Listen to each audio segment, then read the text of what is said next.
Hello, welcome back to another video, and we're gonna get right into it because I'm trying to make this in a hurry. First things first, for the setup, I have 3 plates, and each of them use the same code, so we'll start off with making the basic part. So put in your part, make it however shape you want. And the activator we're gonna be using to trigger our rolling system is a click detector and a script. The billboard GUI is not necessary, but I have it for the text and how this thing works. It works exactly like a screen GUI. So once you create it, you kind of just put text labels, image labels, whatever the hell you want in there, and then it should flow. And the billboard GUI creates a frame that it fits everything inside. And you can mess with the settings here. One of the things you want to notice are light influence, max distance, and the positions of the billboard GUI itself. Now we're gonna enter our script, and it's a really short script. So with our click detector in here, which to show you, click detector, and you put in your script. So we put in our click detector, and getting a click detector allows us to click on the part to activate a script. And to explain this, the script keyword selects our script. Dot parent gets the parent of our script, which is this part because the script's under the part. Then gets our click detector because our click detector is under the part that we just selected. And then we get mouse dot click, type in dot mouse click. This is an event. And what an event is it triggers after a certain criteria has been met. And in this case, when the part is clicked, it will trigger this event. Oh, the part that the click detector is under will trigger the event. And the connect function, this syntax, and then the argument. All events return arguments, and the argument that the mouse click event returns is the player object that clicked on the part. And when I mean player object, it means it will return, say I clicked the part, that means it will return 26 and or 11x player under the player object under the player group folder thing. And then here I have a table of rates, and the rates goes from common to legendary left to right. And I have it all laid out over here to show you. These are all the example tools that I'll be using for this demonstration. And so 60% common, 25% uncommon, 10% rare, 4% epic, 1% legendary. And once it's clicked, I get this game.serverScriptService.normalRole fire. And what this does is it goes to our server script service and goes to this object, which is called I named normal role, but the object or the class of this object is called a bindable event. And what this does is if a script selects this object, it has a method called fire, and what this triggers events in other scripts. As if I go into the main script right here, the receiving end of this fire is the event dot event, which when I select normal role, I get dot event, and then it fires this function. All right, for our RNG system, it is a somewhat simple system. So what I do is with these numbers over here, these rates, which I put here to make it adjustable, so I can clone my roll button and change the rates for like say a different button, because that one could be put in a better place. So for this script in particular, I have a random number generating from 1 to 100. You can change this to like 1 to 1000 if you want more flexible numbers, but for this is 1 to 100. And whatever number you put here is important, because that means for this system in particular, whatever numbers you put in your rates all have to add up to 100. Or else, let's say the number's too big and you roll a number that's outside of the probability range of these added together, then the script will break or an error will occur, something will go wrong. So it's important that you keep the cap to max. And what this number is used for is obviously select how lucky the roll is. So if there's a 60% chance of this being common, so that rates blah blah blah. And once it selects a rarity, it will select a random weapon, item, or whatever from that rarity randomly. And each of the items under that rarity will have an equal chance of being pulled out with this algorithm I created. Now for the actual code, it looks very complicated, but if you notice, it's just these 4 lines just copy and pasted over and over. And I'm gonna create a diagram to illustrate what I'm trying to do here.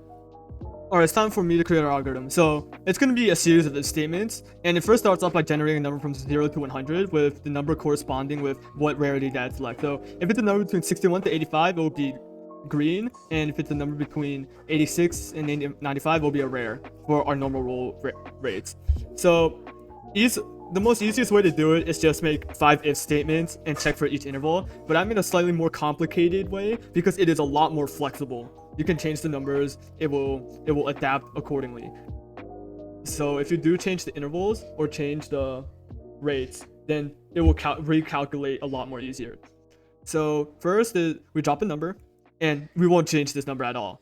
for the entire time. So it will. So let's say I want to get an epic or a rare.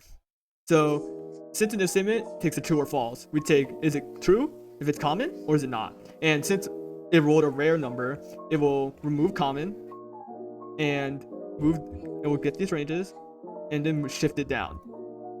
And then from all of these ranges, it will subtract it by 60. So now it will be 1 to 25, 26 to 9 to 30, 35, 36 to 39, and 40. This means this number also shifts down, minus 60. So let's say the number was theoretically 86. Now minus 60, it will become 26. So it checks again if it's common or not, then moves these ranges down another time. Now the number range is 1 to 10. Blah, blah, blah, blah. You get the idea. So now we finally meet a condition. So it ends, it selects blue tier. And now that it's gotten blue tier, we get our objects, which I'll pull up the photo right now.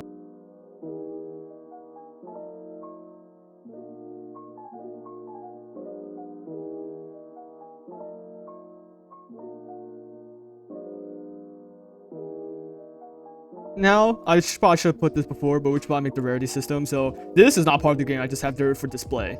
But each of these we have 4 rarities, so I get my rarity system, I make a folder, and then I make 5 folders with each of the rarities. And these tools, you can just search them up in the toolbox. If you know what the classic Roblox weapons are, these are the classic Roblox weapons that I know of. So I have these weapons, I put them into rankings, and then I put them into each of these folders. You can put any tool you want. I just put these tools. I'll link all of these toolboxes in the description. And I put this in server storage because scripts don't activate in server storage, so I don't have to worry about the 10,000 errors that occur when their scripts or when the tools aren't in the right place. So after I do that, I develop a function called select random object. This, when the rarity is selected, it will get the group, which is game.serverStorage, and find the rarities. And then it will find the rarity picked, which is a string corresponding to one of these rarities. And it will use this method called getChildren. GetChildren returns all the children inside of a table. And this, don't ignore this part. This part is just something extra that I axed at the last minute. And number of items. If you have a table and you put a hashtag before it, this will return the number of objects inside the table.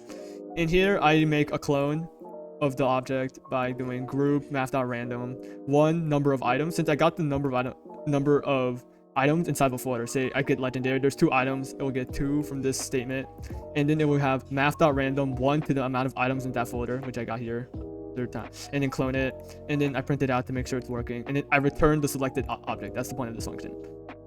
Alright, I'm just gonna implement everything real quick to show off. So first we have our first conditional, which is we roll our number, anything under 60 is will be common, and anything above it is not common. And in case if you're like having trouble with inequalities like I did, if the conditional was numbers above 60 and the random number goes to 100, that means it'll be a 40% chance, not a 60% chance, because there's only 40 numbers above 60. Okay, first I paste in this block of code. First we get our object using the function we created earlier. Then we put this object into our player's backpack, which we get the player from getting it passed off from our bindable event, which we got from our player object or a clickable object somewhere here. And the clickable object got our player from the mouse event when the player clicks on the object. So it all comes together, very convenient. And if it's not common, then we check if it's uncommon. And first we reduce the numbers by the first rate, which is the common rate. And as I explained earlier, this is why using this pushback method is a little more cleaner than using number ranges, because now I can edit the rates getting sent in from all of the objects. It's like all of these objects send a signal to the main script using information that the objects collect to create a random object to apply the algorithm to each of the players that click on it, or depending on like the information, like what player and what type of role they did. So now I move on to the second rate. I copy and paste this, change the name from common to uncommon, change the color. And this part, I forgot to explain. This part is for the client side part, which is the rolling animation. This is not required for the algorithm. Like I could delete this, the code will still work fine, but it won't have the animation. So I changed the color, and Yeah, it has 3 arguments. You only need to pass. The only necessary requirement you need is the player, like the player object that the player client side that you're firing towards. Like, but I added these other ones just to make information passing easier. And then now if it's not uncommon, then we put another else, because if it's not uncommon else, it will now push everything back by the second rate or the uncommon rate. And then we repeat this for every single rate until we're done. We also just mess with this, but I just set this up so it's easier to see. Actually, I can't mess with this because the name already.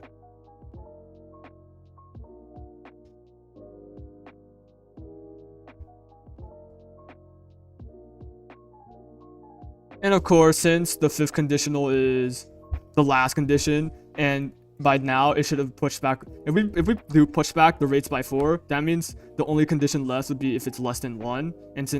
And since we've subtracted this 99 times if it's legendary, that means we don't need any if statement, nothing of the fancy stuff. We just skipped straight to the actual functionality of the code.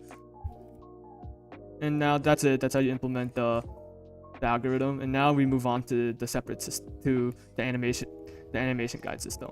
So let me just test this real quick to see if it's still working after I changed it. And it is still working, but it's in my inventory. Alright, the animation's simple. This isn't really part of the video, so I'm not going to go into much detail. So first I have an invisible part with 2 particle emitters, A and B. Here are the settings I used. You have to pause the video to get it all. And after I put that, I have this effects pillar here. I have this pedestal from the toolbox because it looks nice. And then I have this invisible called cam position. And I use this to copy the C-frame properties of this and put the camera there by copy and pasting the position and orientation and replacing my player's camera with these properties, so it would move the camera right here facing the pedestal. And the local script itself is we get the client event, game roll weapon, selects the roll weapon, and if a signal is fired on roll weapon from the client event, connects function. We pass down our weapon and we pass down our color. And first we get our camera, we make it scriptable, so it's scriptable. We move the camera to cam position, which I named this part cam position, and copy its C-frame and map it onto the camera. Then we get our effects pillar, we change it to the color of the rarity, and it has to be a color sequence, not because the color property of a particle emitter is a color sequence, not your normal color tree. And then I enabled the particle emitters in case they were disabled from earlier. This is a good habit where when you start something and when a function starts and it ends, you want to minimize as much side effects as possible and only keep your intended effect in case it might affect another script that manages a different part of that object.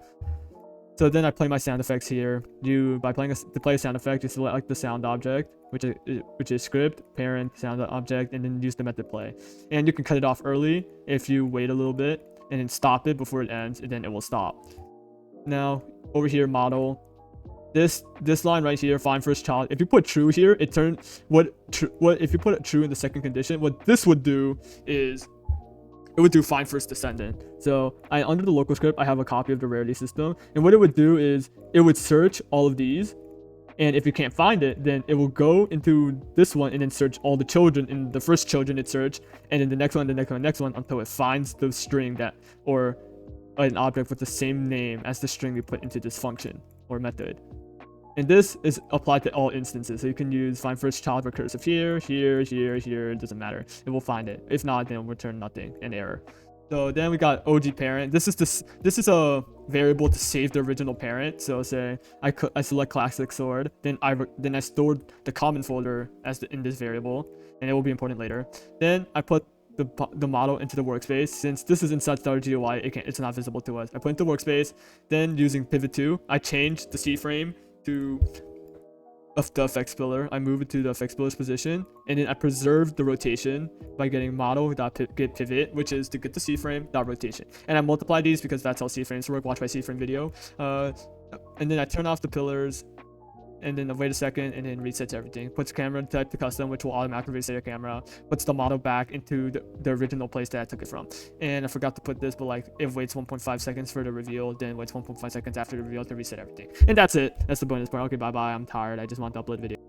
Never mind. I thought it'd be a good idea to test all these plans out real quick, so that's working. Let's say I want to adjust the rates of the rare rule. And the rare rule is actually just a more spread out percentage. So like, see, the variable is 0, 20, 0 chance to be common. You'll never get a common from the variable. Let's say I only want it to be rares. I set it to 100, and I will only get rares off the variable part. And make sure it's the script that I'm editing is right. There we go. That means no matter what number it passes through, it will always be a rare. It will always be a rare, which is the Super Bowl to go walking. And that's how you edit the percentage. Okay, bye bye. And now for the animation. This is a bonus part. This is not required for the randomization. Though this is level 30, so I guess I just added it because I feel like there was too little in here. So first, obviously, add in your local script. I have 2 sound effects here. And then for local script to work, you need to do your you gotta add in one of these remote events. And what this remote event, it allows a server script to fire a signal to a local script in order to make that run. And this is similar to the bindable event I explained earlier, but it works from server script to local script. You can't use it for server script to server script. So you put that in, you name it, and I named this one roll weapon.